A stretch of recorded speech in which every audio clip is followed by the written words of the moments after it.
ठाण्यात सुद्धा पावसाची एंट्री झालेली आहे। मुसळधार सुरुवात झालेली आहे। आपण पाहू शकतोय वाहतुकीला अडथळा होतोय, नागरिकांचे हाल होत आहेत। ही खरं तर लोकांची अनेकांची कामावरून घरी जायची वेळ आहे आणि यावेळी परिसरामध्ये पाणी साचायला सुरुवात झालेली आहे।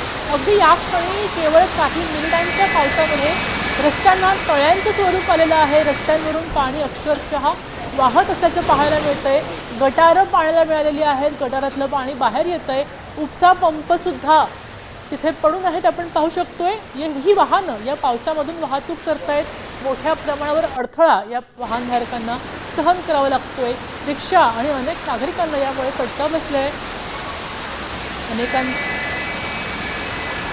अनेकांचं मोठं नुकसान झाल्याचं पाहायला मिळतंय। आपण पाहू शकतोय ठाण्यातली ही दृश्य आहेत, अगदी आत्ताची दृश्य आहेत। आत्ता यावेळी 3 वाजल्यानंतर पावसाला सुरुवात झाली, त्यानंतर ठाणे, मुंबई, पुणे पावसानं पूर्णपणे व्यापले।